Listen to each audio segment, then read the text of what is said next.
So friend, blockchain का नाम आपने ज़रूर सुना होगा, या तो इंटरनेट का इस्तेमाल करते समय, या फिर अपने किसी जानने वाले से, या फिर अपने करीबी दोस्त से, क्योंकि यह नाम आजकल हर जगह दिखाई या सुनाई दे जाता है। तो आज के इस वीडियो में हम आपको बिल्कुल सरल शब्दों में ब्लॉकचेन समझाने वाले हैं। ब्लॉकचेन क्या है और काम कैसे करती है। हमने बिटकॉइन का नाम तो ज़रूर सुना होगा। यह एक क्रिप्टो करेंसी है, यानी डिजिटल पैसा। तो बिटकॉइन क्रिप्टो करेंसी का लेन देन ब्लॉकचेन टेक्नोलॉजी पर आधारित है। ब्लॉकचेन टेक्नोलॉजी को इस करेंसी का लेन देन के लिए बनाया गया था। यह टेक्नोलॉजी सबसे पहले 1991 में सामने आई थी।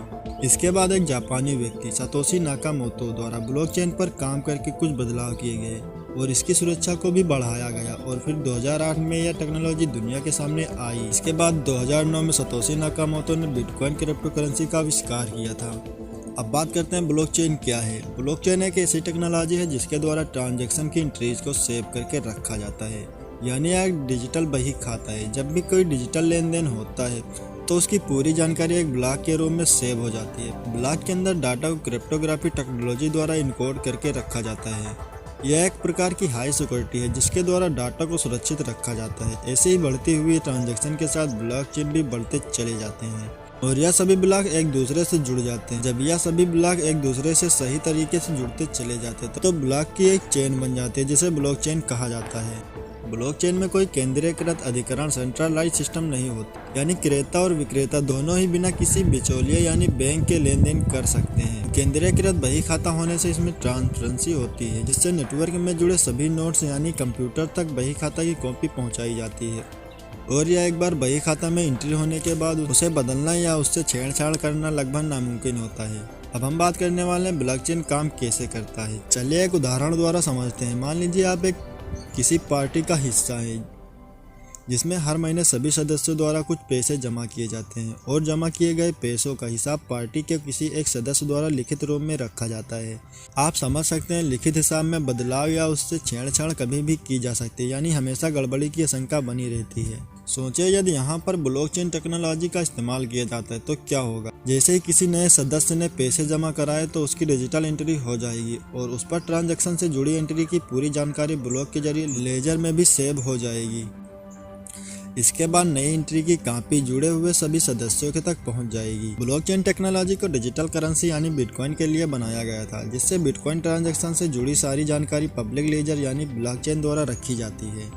डिजिटल करेंसी का लेन देन सीधे तौर पर बिना किसी बैंक के किया जाता है। जैसे ही एक कंप्यूटर से कॉइन ट्रांसफर किया जाना है तो उसकी जानकारी नेटवर्क से जुड़े सभी कंप्यूटर्स तक पहुंच जाती है।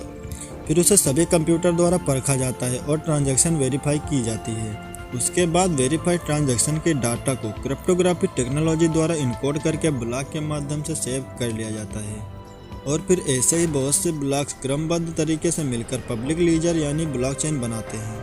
ब्लॉकचेन टेक्नोलॉजी द्वारा आने वाले समय में डाटा सिक्योरिटी में क्रांतिकारी बदलाव होने जा रहे हैं, जिससे कार्यों में समय तथा पैसों की भी बचत की जा सकेगी। अब बात करते हैं ब्लॉकचेन कितना सुरक्षित है। अगर सुरक्षा की बात की जाए तो निसंदेह यह टेक्नोलॉजी सुरक्षित है। जिस तरह से शुरुआत में इसे काफ़ी सुरक्षित माना जाता था, जिसे हैक करना लगभग नामुमकिन था, लेकिन टेक्नोलॉजी हमेशा दोनों पक्षों के लिए बदलती रहती है। यहाँ पर हैकर्स द्वारा भी नई हैकिंग की टेक्नोलॉजी को विकसित करके ब्लॉकचेन में गड़बड़ी करने की काफ़ी खबरें सामने आई हैं। तो सुरक्षा एक लगातार चलने वाली प्रक्रिया है जो ब्लॉकचेन में भी विकसित की जा रही है, ताकि दूसरे क्षेत्रों में भी इस टेक्नोलॉजी का अधिक इस्तेमाल किया जा सके। तो अब बात करते हैं ब्लॉकचेन के फायदे कितने हैं। यह टेक्नोलॉजी बिना किसी थर्ड पार्टी के कार्य वेरीफाई करने की अनुमति देती है। इसमें एक बार डाटा सेव हो जाने के बाद उसमें कोई भी बदलाव या छेड़छाड़ करना मुश्किल है। डिजिटल लीडर को सुरक्षित रखने के लिए क्रिप्टोग्राफी इनकोड टेक्नोलॉजी का इस्तेमाल की जाती है। इसमें किसी भी ट्रांजैक्शन की कॉपी नेटवर्क में जुड़े सभी कंप्यूटर के पास होती है। अब बात करते हैं ब्लॉकचेन के नुकसान क्या क्या है। इस टेक्नोलॉजी का सिस्टम इस तरह का है जिससे इलेक्ट्रिसिटी का बहुत ज़्यादा इस्तेमाल होता है, क्योंकि इसका डिजिटल प्रोसेस होता है।